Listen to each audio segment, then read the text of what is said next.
Ante todo, muy buenos días. Mi nombre es Ángel Barreto y mi propuesta se basa en un sistema de generación de energía inteligente ultra barato basado en motores de combustión externa para proporcionar energía eléctrica a hogares. Esto se basa en los motores Stirling. Los motores Stirling en este caso funcionarían como si fuera una especie de generador eléctrico. Los motores Stirling son de combustión externa, mientras que los generadores eléctricos son motores pero de combustión interna, es decir, similar a los de los vehículos tipo carro o tipo camioneta o similares, tienen este tipo de motor de combustión interna. Estos son los motores que han estado reinando los últimos años a nivel químico. Sin embargo, existen los motores de combustión externa, que son tecnología olvidada. Sin embargo, estos motores de combustión externa generan menos contaminación y tienen un rendimiento igual a los motores de combustión interna. La ventaja de los motores de combustión interna y la razón por la que no se usan motores de combustión externa es porque los motores de combustión interna se pueden utilizar en vehículos, mientras que los de motor externa no. Los motores de combustión externa se tienen que utilizar en sistemas que estén parados, en sistemas que estén completamente parados porque los motores de combustión externa tienen su mecha, por así decirlo, en la parte de acá, es decir, externa del cilindro. Y esto produce que cuando lo montas en un vehículo, el sistema se mueve y esto puede, y entonces el aire que sopla apaga la llama y hace que el motor se pare. Mientras que en un motor de combustión interna, la llama es una explosión que ocurre dentro de un cilindro internamente que está sellado, que no está recibiendo aire del exterior. Entonces, eso hace que los sistemas de combustión interna se utilicen en vehículos, mientras que los de combustión externa no. Esto hizo que los de combustión externa murieran y los que reinaran ahora en el mercado fueran los de combustión interna. Sin embargo, los de combustión interna son mucho más difíciles de hacer que el de combustión externa. Y cuando se trata de generación de energía, se considera que los de combustión externa podrían ser mejores. Incluso los de combustión externa generan menos contaminación que los de combustión interna. También los de combustión interna son muchísimo más caros que un simple motor de combustión externa, ya que el de combustión externa, como vemos, es mucho más sencillo que uno de combustión interna. Este es un ejemplo, en la vida real se utilizaría un sistema mucho más grande de un motor Stirling y con mucho más cilindros, por supuesto, y una cámara dedicada para la quema del combustible. Además, los motores de combustión externa pueden utilizar cualquier tipo de combustible, pueden utilizar gasolina, queroseno, pueden utilizar combustible orgánico, todo tipo de combustible puede valer para el de combustión externa. Esto le da otro punto adicional al de combustión externa. ¿Y qué pasa al nivel de mercado? Que se evolucionó y se tiene actualmente las fábricas para los de combustión interna, mientras que los de combustión externa no, quedaron como una tecnología obsoleta y olvidada de los años 70 hacia atrás. Estos serían los antiguos motores, pero se considera que se tienen que resurgir. En la propuesta se considera que se tienen que resurgir para poder abaratar costos, para poder crear menos contaminación y también para producirlos masivamente, porque se pueden producir de forma muy barata. Entonces, observemos la viabilidad de este proyecto. Primero, tenemos dos tecnologías conocidas, obsoletas y antiguas, pero que igualmente se pueden utilizar y que tienen grandes ventajas. Primero, el motor Stirling. Esta es una tecnología de combustión externa, como ya mencioné, que ha sido olvidada y desplazada por los motores de combustión interna. Esta tecnología utiliza una llama externa que mueve el cilindro mediante termodinámica de gases. Mientras que por este otro lado tenemos el control PIT o PID. Este control es probabilístico, integral y derivativo. Es un sistema de control que es ampliamente utilizado y no tan olvidado, aunque se intenta desplazar por inteligencia artificial y cosas parecidas, pero este control PIT sigue reinando actualmente todo lo que sería el control electrónico a nivel de sensores y a muchos otros niveles de software. El control PIT se puede aplicar con la salida o entrada de algún sensor o algo que se tenga, que se pueda medir y da una salida en base a aquella entrada o salida que obtuvo de aquel sensor. Ahora los requerimientos. Se necesita una interfaz de usuario HMI, que en este caso significa interfaz humano-máquina. Es decir, puede ser una pantalla con la que se comunique y se vea el estado de la máquina, es decir, del generador Stirling que se tenga. Entonces el hardware tenemos los sensores, los microcontroladores y el generador Stirling. Cuando se habla de un generador Stirling, se habla de un motor Stirling acoplado a un generador eléctrico, tipo alternador tipo dínamo o tipo generador eléctrico común. El software, vamos a usar simulación, es decir, un software simple de calculadora para poder saber las dimensiones y la generación de energía esperada para un cierto motor Stirling. El control PID anteriormente mencionado, este control PID sería colocado directamente en el calor, porque el motor Stirling se mueve gracias a la termodinámica del calor del primer cilindro, mientras que tiene otro cilindro que es frío, que ese al tener una diferencia de temperatura genera un movimiento mecánico. Y tenemos el Real Time Operative System. Este es también llamado RTOS. Este se usaba antes en robótica. El RTOS o Real Time Operative System se utiliza, es un sistema operativo, como su nombre lo indica, pero también un firmware, las dos cosas al mismo tiempo, que se utiliza dentro de los microcontroladores para controlar sensores al mismo tiempo. Por eso se le dice sistema operativo de tiempo real. Y los procesos serían el encendido mediante un arco eléctrico similar a los de yesqueros o lo de bobina de carro.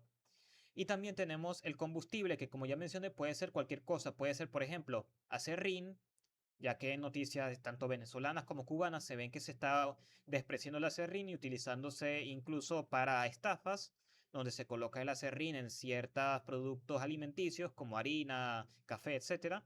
Ese acerrín, en vez de botarse o utilizarse para estafar, se puede utilizar o vender como combustible para estos motores Stirling. También se podría utilizar, por ejemplo, restos de comida, ya que eso se llama biocombustible. También se puede utilizar gas metano, gas propano, que es el de el gas propano es el que se usa en las cocinas. Se puede utilizar gas butano, es decir, el de los yesqueros. El líquido que tienen los yesqueros es gas butano a 3 bares, que está el líquido. El otra fuente de combustible puede ser directamente gasolina, queroseno. Se puede utilizar carbón, se puede utilizar madera, se puede utilizar cualquier combustible en los motores de combustión externa. El tipo de investigación, como muchos otros, es proyecto factible, obviamente. Y los instrumentos de recolección de datos son dos. La observación directa, pero esta observación directa es dentro del simulador, observando las indicaciones que da el simulador y cerciorándose así que por lo menos a nivel simulado la información obtenida es que el motor Stirling funcionaría o no funcionaría en caso de que la simulación diera incorrecto, cosa que es un poco improbable en este caso, por lo que se viene hablando anteriormente. Y la revisión documental, pero la revisión documental de documentos científicos que avalen sobre el funcionamiento de los motores Stirling y también sobre los generadores de motores Stirling. Por ejemplo, hay documentos científicos de que actualmente en países de primer mundo se están utilizando los motores Stirling junto a parábolas solares que generan algo llamado motor Stirling solar. Esto permite y también permite visualizar que los motores Stirling se están usando junto a la energía solar en países de primer mundo. A eso se le conoce como motor Stirling de disco solar. Y ahora vamos a ver los materiales dentro del marco administrativo y evaluativo. Los materiales serían metales y cerámicas de alta temperatura. La que yo recomiendo personalmente es la alúmina, es decir, óxido de aluminio. Los bloques refractarios que se utilizan en hornos de alta calor son mayormente alúmina. Se podrían utilizar bloques de alúmina que son baratos, muy baratos, o se podría utilizar aluminio con su corteza de alúmina, que también es barato y fácil de crear. Si no, se utilizarían cerámicas de alta temperatura, o si no, se puede utilizar acero, hierro o metales más convencionales. O inclusive, si se avanza en el diseño, se puede utilizar grafito o tungsteno, que serían ideales en este caso. El combustible, ya lo mencioné, puede ser cualquier combustible, cualquier cosa que pueda arder, cualquier cosa que pueda generar calor, aunque no lo parezca a primera vista. Y también el metal para el motor Stirling sería mayoritariamente de aluminio. La mayoría de los motores Stirling es aluminio, pero se pueden utilizar metales mejores o más avanzados. Por ejemplo, carburo de silicio no es un metal, es un compuesto orgánico, pero sería ideal para por lo menos el cilindro caliente del motor Stirling. El cilindro frío, mayoritariamente aluminio, o cualquier otro metal o cualquier otra que permita almacenar frío en el otro cilindro, ya que la diferencia de temperatura es la que va a generar el movimiento. Material electrónico, es decir, un microprocesador o microcontrolador, como sería, por ejemplo, el Arduino Uno, el SP32, el STM32 o un simple Attini, que sería el microcontrolador mínimo para este proyecto. Y un generador eléctrico. El generador eléctrico puede ser un alternador de carro modificado, un dínamo, un alternador de camioneta común. Puede ser también un generador propio, un generador eléctrico propio conectado al motor Stirling.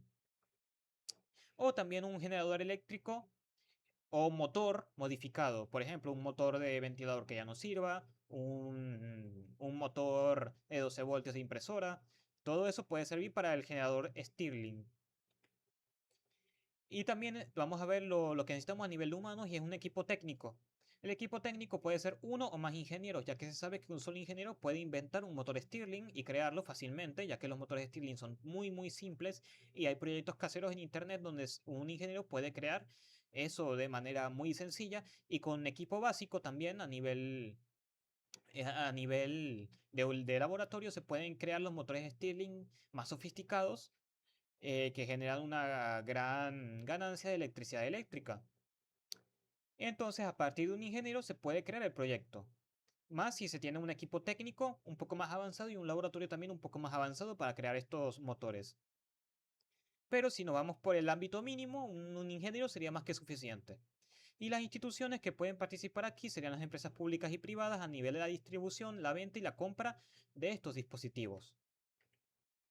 Ahora vamos a ver un presupuesto inicial. Como yo dije, los motores Stirling son ultra baratos en comparación a un motor de combustión interna, porque los motores Stirling tienen una complejidad muchísimo menor y pueden utilizar combustibles de todo tipo y aparte no necesitan un lado a nivel de ventilación o de oxidación, es decir, de oxigenación de lo que sería el combustible.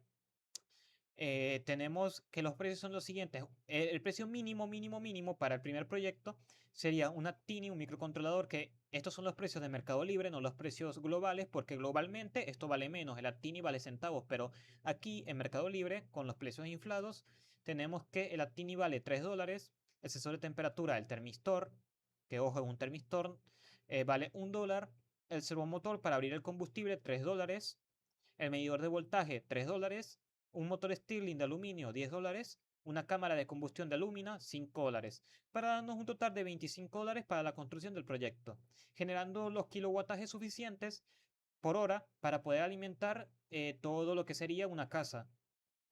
Aproximadamente $25 es el precio total del proyecto, cosa que lo hace factible a nivel económico y mucho más barato que cualquier generador eléctrico basado en combustión interna.